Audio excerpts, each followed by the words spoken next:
একজন মানুষ আপনাকে ক্ষতি করতে পারে, এজন্য আপনি সবসময় শরীর বন্ধ রাখার চেষ্টা করবেন। কিভাবে বুঝবেন যে কে আপনাকে জাদু করেছে?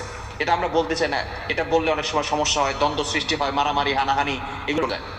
তবে অবশ্যই এই আমলটি করলে যদি একজন ব্যক্তিকে একবার স্বপ্ন দেখেন, তাহলে আপনি মনে করবেন না সেই আপনাকে জাদু করেছে। এটা আমলটা করলে আল্লাহ তাআলা আপনাকে স্বপ্নের মাধ্যমে জানিয়ে দিবেন কে আপনাকে জাদু করেছে। তবে স্বপ্নে একবার দেখলে হবে না, কমপক্ষে তাকে 3বার স্বপ্নে দেখতে হবে। প্রথম টানা 7 দিন আমলটি করবেন, যদি স্বপ্ন না দেখেন পরের আবার 7 দিন আমলটি করবেন, এরপর যদি স্বপ্ন না দেখেন আবারও 7 দিন, টানা 21 দিন, অর্থাৎ প্রথম 7 দিনের ভিতরেই আমলটা করলে, ভালো করে আমল করলে আপনি স্বপ্ন দেখবেন। তবে এই লোকটাকে একবার একটা লোককে স্বপ্ন দেখলে হবে না, এই একই লোককে বরাবর 3 দিন স্বপ্ন দেখতে হবে। 3 দিন যদি স্বপ্ন দেখেন তাহলে বুঝবেন যে হ্যাঁ অবশ্যই লোকটা আপনাকে ব্ল্যাক ম্যাজিক করেছে, জাদুটনা করেছে, কুফরি কালাম করেছে। এখন যখন একজন ব্যক্তির স্বপ্ন দেখবেন আর মারামারি করবেন, বিষয়টা এমন নয়। কিভাবে আমলটা করবেন? আমলটা হচ্ছে খুবই ছোট্ট এবং একটি সূরার আমল, সূরা জিলজাল, পবিত্র কোরআন কারীমের অন্যতম একটি সূরা।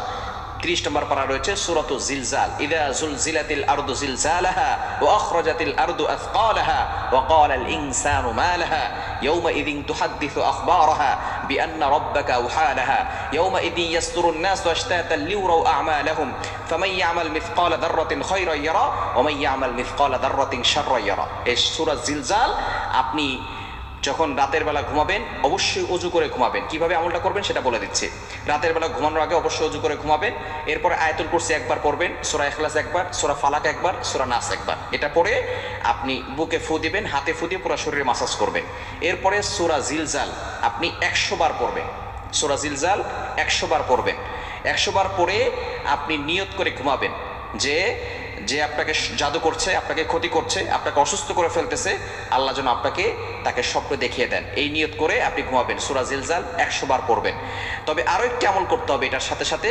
সূরা জিলজালের যদি পুরো সূরাটা পারেন ভালো, জাফরান কালি দিয়ে আপনি কাগজে লিখবেন, লিখে তারপরে সূরা জিলজাল যে পৃষ্ঠা লিখেছেন ওই পৃষ্ঠাটা আপনার বালিশের নিচে রাখবেন।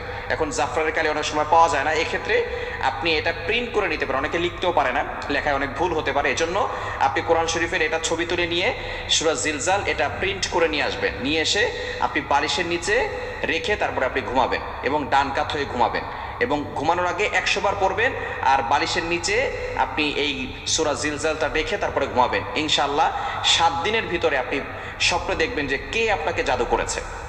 এবং একবার স্বপ্ন দেখেই আপনি তাকে মেইন করবেন না যে সেই জাদু করেছে এবং মারামারি করতে যাবেন না। অবশ্যই এটা কোরআনুল কারীম দিয়ে আপনি সুস্থ হওয়া সম্ভব। আপনি শুধু জানতে পারলেন যে কে আপনাকে জাদু করেছে, অবশ্যই তাকে ক্ষতি করবেন, তাকে আপনি মারধর করবেন, তার ব্যাপারে মামলা দিবেন, এগুলো কোনো কিছুই করতে যাবেন না। আপনি নিজে সুস্থ থাকার জন্য এবং আপনি জানতে পারলেন যে কে আপনাকে জাদু করেছে, এটার জন্যই। তবে একবার দেখলে হবে না, অবশ্যই সেই লোকটাকে 3বার দেখতে হবে। হয়তো কোনো প্রাণীর সাথে দেখতে পারেন যে একটা প্রাণী খাবার খাচ্ছে, তার পাশে একটা লোক দাঁড়িয়ে আছে, এরকম আপনি দেখতে পারেন আপনি এই আমল করার মাধ্যমে। তবে একবার একটা লোককে দেখলেই আপনি হতাশ হয়ে যাবেন না, এই লোকটাকে বরাবর 3 দিন আপনাকে দেখতে হবে, তাহলে মনে করবেন যে সে আপনাকে জাদু করেছে। এই আমলটি করবেন, আবারও বলে দিচ্ছি।